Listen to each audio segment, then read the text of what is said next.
আমার হুজুর কেবলা জান আমাদেরকে যেটা শিক্ষা দিতেন, দরবারের অনেক আলেমরা এইভাবে বলতেন, রাসূলুল্লাহর তরিকা নিতে ডাকছেন কেবলা জান, জীবন মরণ স্মরণ করো, জীবন মরণ সাধন করো, ও ভাই মুসলমান, রাসূলুল্লাহর তরিকা নিতে ডাকছেন কেবলা জান।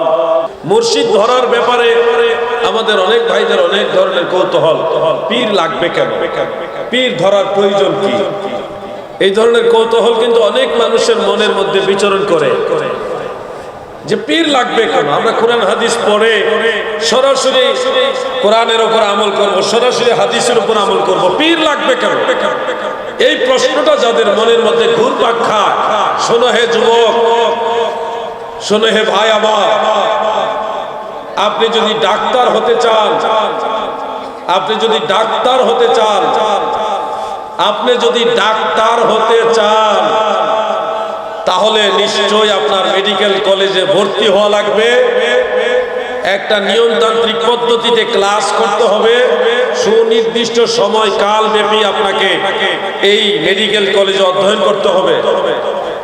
এমনকি প্রতিদিন একাধিক টিচার বা একজন টিচার হলেও তাদের ক্লাসে গিয়ে বসতে হবে, তারা মেডিকেল সায়েন্সের বিভিন্ন সাবজেক্টের বই আপনাকে পড়াবে, বুঝাবে। এরপরে কোর্স কমপ্লিট হওয়ার পরেও, পরীক্ষা পাস করার পরেও আপনাকে আবার প্র্যাকটিক্যালি ওই ডাক্তারের সাথে রেখে কিছুদিন প্র্যাকটিস করাবে।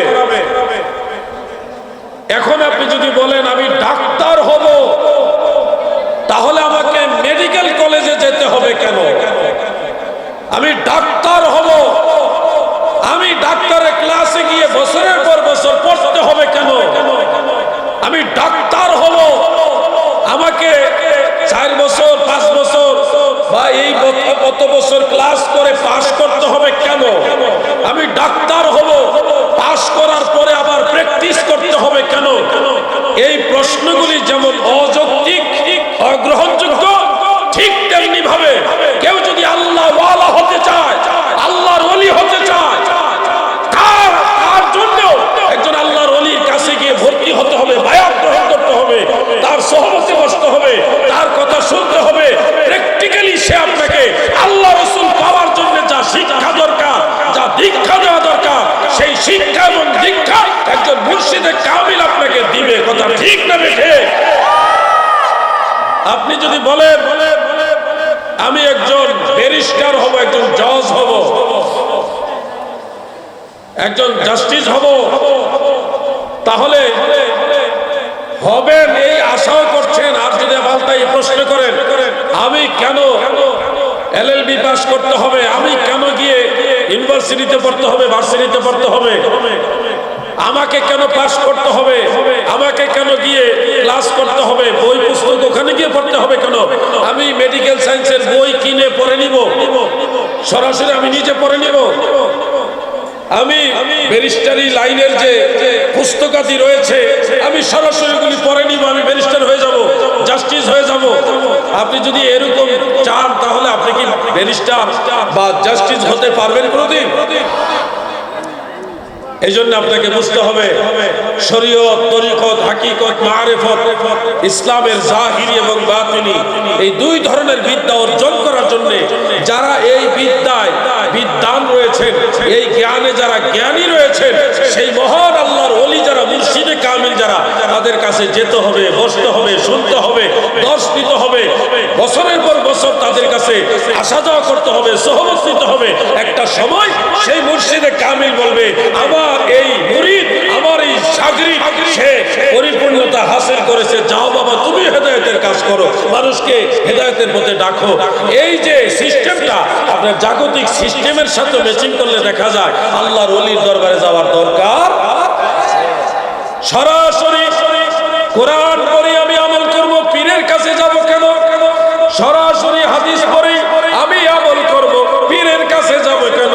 এই কথাগুলি আপনার ওইখানে গিয়ে গুরুত্ব থাকে না, কারণ সরাসরি মেডিকেল সায়েন্সের বই পড়ে যেমন ডাক্তার হওয়া যায় না, সরাসরি উস্তাদ ছাড়া বুয়েটার জয়েট ইঞ্জিনিয়ারিং লাইনের প্রকৌশলী বিভাগের বই পুস্তক পড়ে যেমন ইঞ্জিনিয়ার বা প্রকৌশলী হওয়া যায় না, সরাসরি উস্তাদ ছাড়া যদি আপনি এলএলবি বা ব্যারিস্টারি লাইনের পুস্তকাদি বই বা এই গ্রন্থাদি এগুলি পড়ে উস্তাদ ছাড়া সরাসরি যেমনি ভাবে জাস্টিস ব্যারিস্টার বা অ্যাডভোকেট হওয়া যায় না, সরাসরি বাংলা অনুবাদ বই পড়ে উস্তাদ ছাড়া কখনো কোরআন হাদিস সঠিকভাবে বোঝা যায় না।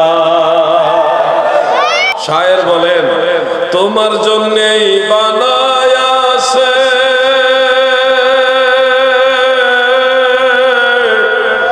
আমার আল্লাহ, এই সারাটা তুমি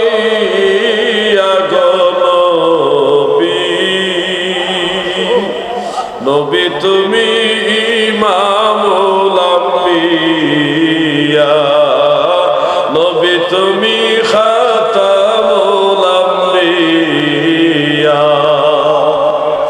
এমন একজন নবীর উম্মত হতে পেরে আপনারা খুশি না বেজার? তাহলে মনের থেকে অন্তরে অন্তঃস্থল থেকে বলেন আলহামদুলিল্লাহ। আজকে গাউসিয়া খাইরিয়া দরবার শরীফে এই পবিত্র অনুষ্ঠানে আসতে পেরে আল্লাহ তাআলা শাহী দরবারে আমি আন্তরিকভাবে শুকরিয়া আদায় করছি। ইচ্ছা ছিল এই দরবারে একবার আসব, সেই ইচ্ছাটা আজকে পূরণ হলো।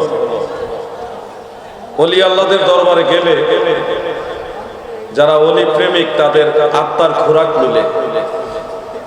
লোহা যেমন চুম্বকের কাছে গেলে তার সাথে সংমিশ্রণ হওয়ার আকর্ষণে আকর্ষিত হয়ে থাকে, আমরাও যারা পীর ভক্ত ওলি ভক্ত মানুষ, আমরা ওলি আল্লাহদের দরবারে গেলে সেখানে এরকম একটা আকর্ষণ অনুভব করি, এটা আত্মার টান। এই প্রেমটা হলো ইহসানের প্রেম।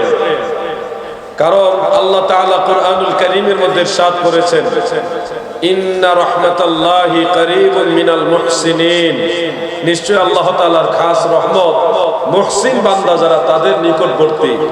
তো মুহসিন বান্দা কারা, এই বিষয়টা বিশদভাবে যদি ব্যাখ্যা করতে চাই তাহলে করা যাবে, তবে সংক্ষিপ্ত রূপে বুখারী শরীফের হাদিসে জিবরিলের আলোকে আপনাদেরকে এটুকু বলা যায়, যারা আল্লাহকে দেখে দেখে ইবাদত করে অথবা আল্লাহ দেখতেছেন ওই ধ্যান বিশ্বাস নিয়ে বন্দেগী করে, তাদের স্তরটাই হলো মুহসিন বান্দার স্তর, যেটা বুখারী শরীফে এইভাবে রয়েছে, আনতা আবুদাল্লাহা কাআন্নাকা তারাহু ফাইন লাম তাকুন তারাহু ফাইন্নাহু ইয়ারাক।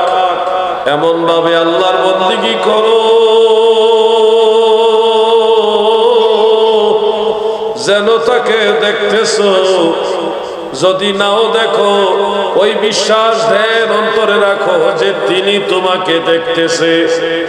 এই ধরনের স্তরে গিয়ে যারা ইবাদত করে বন্দেগী করে তাদেরকে মূলত বুখারী শরীফের মধ্যে মুহসিন বলা হয়েছে। মুহসিন এটা ইসমে ফাইল কর্তাবাচক শব্দ, আহসানা ইহসিনু ইহসানান ফাহুয়া মুহসিনুন। ইহসানের মাকামটা তয় যারা করে, লাভ যারা করে তাদেরকে বলা হয় মুহসিন। এই স্তরে যারা যায় তাদেরকে আমরা ওলিউল্লাহ বলি, আল্লাহর ওলি বলি, আল্লাহর বন্ধু বলি। আমরা সবাই আল্লাহর বান্দা, কিন্তু আমরা সবাই আল্লাহর বন্ধু না। বিশেষ কিছু মানুষ আছে যারা আল্লাহর বান্দা প্লাস আল্লাহর বন্ধু হতে পেরেছে। এই মানুষগুলোকে বলা হয় মুর্শিদে কামিল, পীরে কামিল, মুকাম্মিল বা আল্লাহর ওলি হিসেবে তাদেরকে আখ্যায়িত করা হয়। আমরা যখন এই ধরনের আল্লাহর ওলিদের দরবারের দিকে যাই তখন আমরা তাদের প্রতি একটু আকর্ষিত হই, কারণ এই মানুষগুলি হলো মুহসিন বান্দা। আমলে আখলাকে ইবাদতে সর্ব বিষয়ে তারা আল্লাহ রসুলের নৈকট্যের দিকে সবচেয়ে নিকটবর্তী, আল্লাহ তাআলা নৈকট্যের বিচারে তারা নিকটবর্তী। তারা চাইলে মানুষকে আল্লাহ তাআলা সেই নৈকট্য দান করাইতে পারে, সেই স্তরে পৌঁছায় দিতে পারে। যারা পারে তাদেরকে বলা হয় কামেল মুকাম্মিল আল্লাহর ওলি। তো এই ওলি আল্লাহদের সাথে সম্পর্ক আপনাদের রাখতে হবে।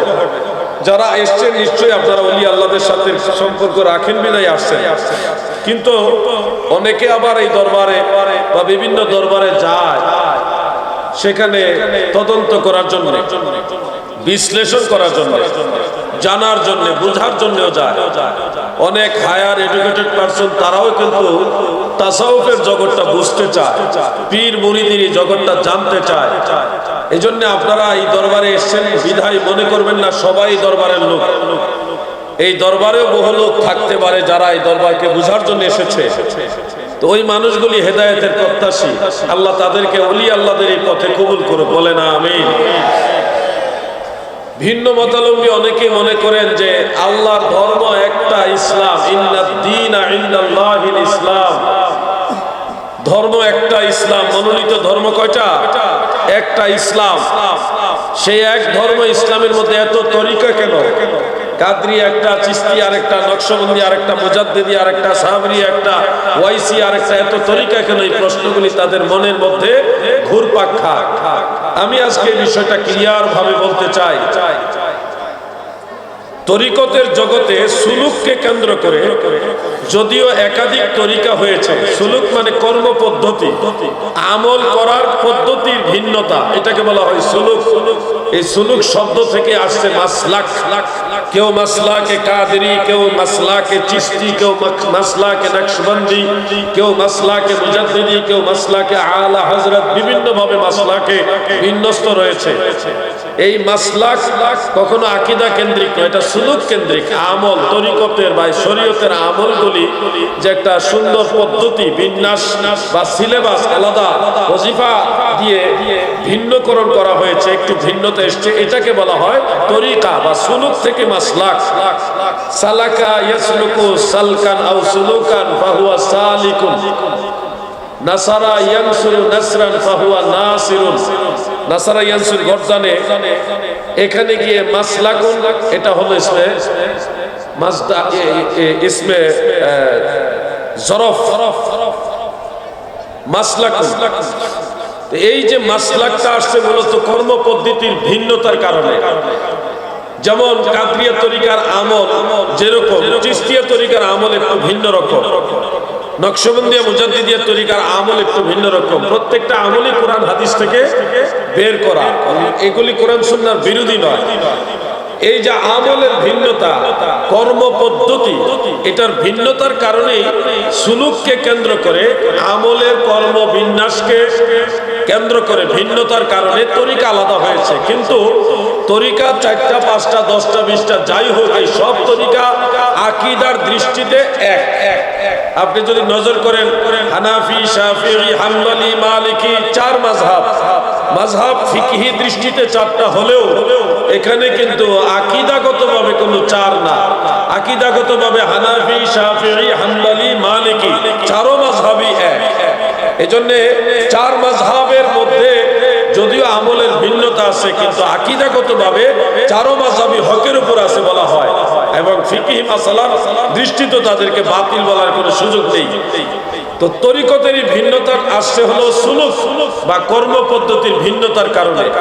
এই ভিন্নতা থাকা সত্ত্বেও কাদরিয়া, চিশতিয়া, নকশবন্দিয়া, মুজাদ্দিদিয়া এই ভিন্ন ভিন্ন তরিকা থাকা সত্ত্বেও তারা সবাই হকের উপরে আছেন, হেদায়েতের পথের মধ্যে আছেন। এটা আমি বোঝাতে চাচ্ছি। এই ব্যাপারে কোরআনুল কারীমের একাধিক আয়াত রয়েছে। যেমন এক আয়াতে সূরা আনকাবুতের মধ্যে 69 নম্বর আয়াতে আল্লাহ তাআলা বলেছেন, যারা পারেন আমার সাথে পড়ুন, আউযু বিল্লাহি মিনাশ শাইতানির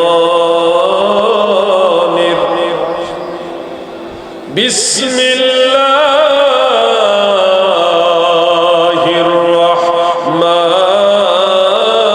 রাহমানির রহিম ওয়াল্লাযীনা জাহাদু ফীনা লানাহদিয়ান্নাহুম সুবুলানা ওয়া ইন্নাল্লাহা লামাআল মুহসিনিন। আমার আল্লাহ বলেন, ওয়াল্লাযীনা, আর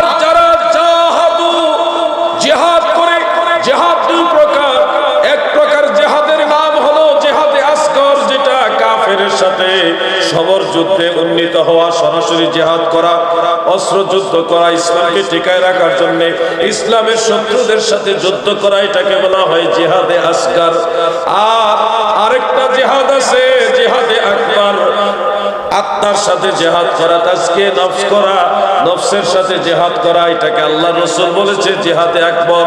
যারা জিহাদে আসগর এবং জিহাদে আকবর করে, আমার আল্লাহ তাআলা বলেন লানাহদিয়ান্নাহুম সুবুলানা, অবশ্যই অবশ্যই আমি আল্লাহ তাদেরকে আমি আল্লাহর রাস্তা সমূহের মাধ্যমে পথ প্রদর্শন করি, হেদায়েত করি। এখানে আমার আল্লাহ তাআলা লানাহদিয়ান্নাহুম, লাম তাকিদ নুন তাকিদ ডাবল তাকিদ দিয়ে বললেন অবশ্যই অবশ্যই আমি আল্লাহ তাদেরকে পথ প্রদর্শন করি, হেদায়েতের মধ্যে রাখি। কিসের মধ্যে রাখেন? সুবুলানা। সুবুলুন শব্দটা বহু বচন, যার এক বচন হলো সাবিলুন। একটা রাস্তাকে বলা হয় সাবিলুন, আর একাধিক রাস্তাকে বলা হয় সুবুলুন।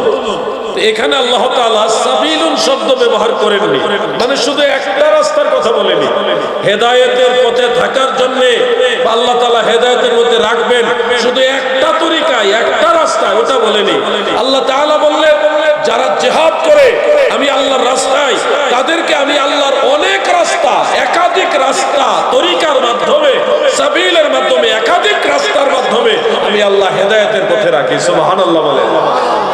তাহলে কোরআনুল কারীমের এই আয়াত থেকে আপনারা বুঝে নেন যে আল্লাহ তাআলার রেজামন্দি, সন্তুষ্টি অর্জনের শুধুমাত্র একটা রাস্তা থাকবে না, একাধিক রাস্তা থাকবে। সে একাধিক রাস্তা কোনগুলো? তাফসিরে সালাবি, তাফসিরে নিসাপুরি এবং তাফসিরে রুহুল বায়ানের মধ্যে স্পষ্ট উল্লেখ রয়েছে। যেমন মানহাজ কেন্দ্রিক ভিন্নতা, মাযহাব কেন্দ্রিক ভিন্নতা, কেউ হানাফি, কেউ আবার শাফিঈ, কেউ হাম্বলি, কেউ মালিকি, চার মাযহাব, কেউ কাদরি, কেউ চিশতি, কেউ নকশবন্দি, কেউ মুজাদ্দিদি। এই যে আলাদা আলাদা সুলুক কেন্দ্রিক আলাদা আলাদা তরিকা, রাস্তা, এখানে যদিও একাধিক রাস্তা, কিন্তু কোরআনুল কারীম অনুযায়ী এই সব তরিকা, সব রাস্তা আল্লাহর হেদায়েতের পথে আছে। সুবহানাল্লাহ বলে। এজন্য পীর মুর্শিদের দরবারে গিয়ে যদি কারো মনে এই ধরনের প্রশ্ন ঘুরপাক খায় যে কোনটা সত্য, কাদরিয়া সত্য নবী চিশতিয়া সত্য নাকি নকশবন্দিয়া সত্য নাকি মুজাদ্দিদিয়া সত্য, এতগুলি রাস্তা কোনটা সত্য, তখন আপনাকে এটা আজকের আলোচনার মাধ্যমে জেনে নিতে হবে যে সবগুলি তরিকাই যেহেতু আকীদা কেন্দ্রিক এক, সব তরিকার আকীদা এক, আমলে ভিন্নতা, সুলুকে ভিন্নতা, ওজিফার মধ্যে ভিন্নতা, কিন্তু আকীদা এক। বলেন আকীদা এক। এই জন্য দরবার আলাদা হতে পারে, সিলসিলা তরিকা আলাদা হতে পারে, কিন্তু সব দরবার, সব তরিকা আকীদাগতভাবে এক থাকা, আকীদাগতভাবে এক থাকার কারণে সুলুক এবং তরিকা, আমল, ওজিফা ভিন্ন হওয়ার সত্ত্বেও আল্লাহর কোরআন অনুযায়ী তারা সবাই হেদায়েতের পথে আছে। বন্ধুরা আমার, আপনারা নিশ্চয়ই স্কুল, কলেজ, ইউনিভার্সিটি সম্পর্কে জানেন। এখানে অনেক ছাত্র ভাইরা আছেন যারা কলেজে পড়েন, স্কুলে পড়েন, ইউনিভার্সিটিতে পড়েন, এরকম লোক নিশ্চয়ই থাকতে পারে। আপনারা দেখবেন, আমি একটা উদাহরণ দিই জাস্ট একটা কলেজ দিয়ে। ধরেন আপনি ইন্টারে পড়েন, ইন্টারে যে কোনো একটা সাবজেক্ট নিয়ে আপনি ভর্তি হয়েছেন, সায়েন্স নিয়ে পড়ছেন। এখন এই সায়েন্সের বইগুলো, মূল বই কিন্তু আপনার এই মাধবপুরে কলেজে সায়েন্সের যেই বই, রাজশাহীতে গেল একই ক্লাসের একই বই। খুলনা বিভাগে যে কোনো কলেজে যাবেন সায়েন্সের, আপনি ইন্টারে যে ফার্স্ট ইয়ার যেই বই, খুলনাতে যে বই, রাজশাহীতে সেই বই, রংপুরও সেই একই বই, আপনি ময়মনসিংহে যান ওখানে একই বই, চট্টগ্রামে একই বই, সিলেটে একই বই, আপনার এই মাধবপুরে একই বই। বই কিন্তু সারা বাংলাদেশে একই ক্লাসের, একই সাবজেক্টের সব বই এক। সব বই কি পাঠ্যপুস্তক, যেটা মূল বই, এগুলি কিন্তু এক। কিন্তু সব কলেজ সাজেশন দেয় অথবা সিলেবাস দেয়। প্রত্যেক কলেজের পক্ষ থেকে সিলেবাস দেয়, আমরা এরকম দেখেছি। এখন আছে কিনা এই পদ্ধতি আমি জানি না। এখন সিলেবাস আসেনি, এখনো সিলেবাস দেয়। বাস পরীক্ষা ভালো রেজাল্ট করার জন্য ওই একই পাঠ্যপুস্তক থেকে রেজাল্ট ভালো করার জন্য সাজেশন দেয়। তো সাজেশনের ক্ষেত্রে যেটাকে ওজিফা বলা হয়, ওজিফা সাজেশন, আর তরিকতের জগতে এটাকে বলা হয় ওজিফা। সাজেশনের ক্ষেত্রে মাধবপুরের কলেজের একটা সাজেশন, সিলেটের কলেজে এমসি কলেজে যান, ওখানে সাজেশন পাবেন হয়তো আরেকটা। আবার দেখা গেছে রাজশাহীতে, খুলনায়, বরিশালে, ময়মনসিংহে, রংপুরে, আপনার চট্টগ্রামে অন্যান্য কলেজে সাজেশনের সাথে আপনার তার মিল নাও থাকতে পারে, আবার মিল থাকতেও পারে। কিন্তু দেখা যাবে মূল বই এক হওয়ার কারণে সাজেশনে ভিন্ন হওয়ার সত্ত্বেও সমস্ত কলেজগুলি বা ইন্টারে একই ক্লাসের সবাই কিন্তু সঠিকভাবেই পড়ালেখা চালিয়ে যাচ্ছে বলে সবাই স্বীকৃতি দিবে। সাজেশন আলাদা হইলে কোনো অসুবিধা নাই। এই জন্য ওয়াজিফা আলাদা, সুলুক যেটাকে বলা হয় সুলুক, সুলুক ওয়াজিফা কর্ম পদ্ধতি, আমলের বিন্যাস, এটা যদিও কাদরিদের এক, চিশতিদের আরেক, নকশবন্দি মুজাদ্দিদীদের আরেক, ভিন্নতা থাকা সত্ত্বেও সকল তরিকা সঠিক পথে চলছে, সিরাতুল মুস্তাকিমে চলছে, হেদায়েতের পথে চলছে। এটা কোরআনুল কারীম দ্বারা প্রমাণিত, বলেন আলহামদুলিল্লাহ। এক্ষেত্রে কারো মনে কোনো ডাউট রাখা চলবে না। আর যত তরিকা আছে সমস্ত তরিকা হাকিকতে রাসূলুল্লাহ সত্য তরিকা। কার তরিকা? রাসূলুল্লাহ তরিকা। আমার হুজুর কেবলা জান আমাদেরকে যেটা শিক্ষা দিতেন, দরবারের অনেক আলেমরা এইভাবে বলতেন, রাসূলুল্লাহর তরিকা নিতে ডাকছেন কেবলা জান, জীবন মরণ স্মরণ করো, জীবন মরণ সাধন করো, ও ভাই মুসলমান, রাসূলুল্লাহর তরিকা নিতে ডাকছেন কেবলা জান। আর এই দরবারে সারাভাঙ্গা, গাউসিয়া, খায়রিয়া দরবার শরীফ, এই দরবারে একটা গজল আমি অনেক আগে থেকে জানতাম, শুনতাম, ভালো লাগতো। ছোট্ট একটা ছেলে সম্ভবত, অথবা এখন বড় হয়ে গেছে, সে ছেলেটা গাইতো, গিয়াস কেবলা জান। এরপরে জানে কি, নবীজির তরিকা আমার এইভাবে রাসূলুল্লাহ সন্ধান দেন আমার, এরকম একটা গজল গাইতেন, আমার খুব ভালো লাগতো। কে জানে গাইতো? সৈয়দ হুজুর সাহেবজাদা। দাও গো আমার নবীজির সন্ধান, গিয়াস কেবলা জান, দাও গো আমার নবীজির সন্ধান। এটা আমার গাড়িতে আমি বাজাইতাম, গাড়ির মধ্যে থাকে তো অবসর সময় ভালো না লাগলে এটা আমি বাজাই শুনতাম।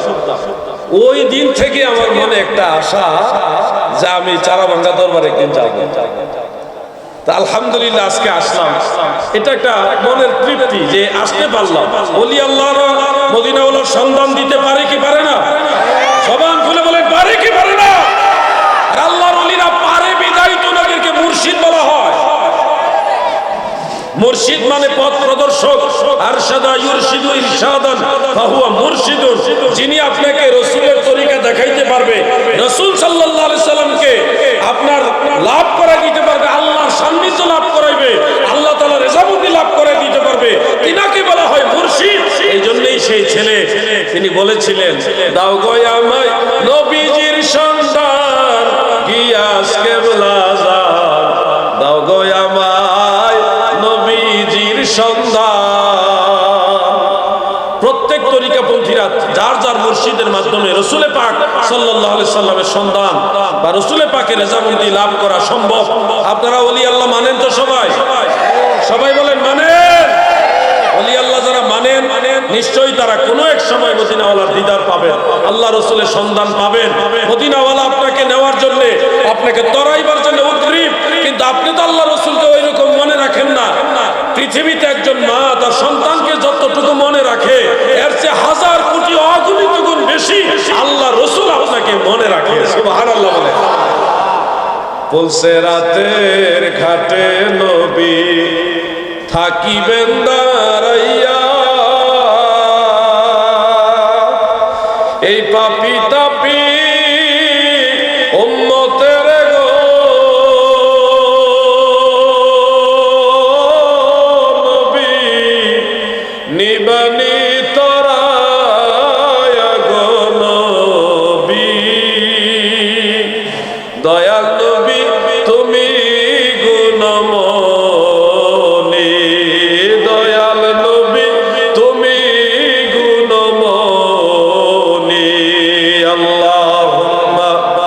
সাল্লি আলা মাওলানা মুহাম্মদ। একটু মহব্বতের আওয়াজে পড়েন।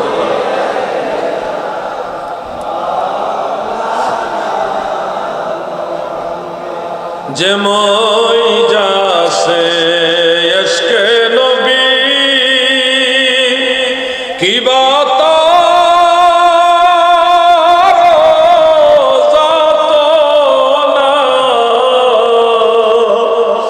তোরাইবেন রাসূলুল্লাহ নাহি কোনো ভাবনা। আল্লাহুম্মা সাল্লি আলা মারহাবা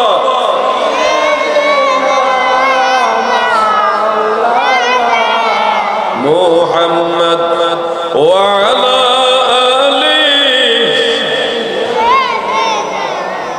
মাওলানা।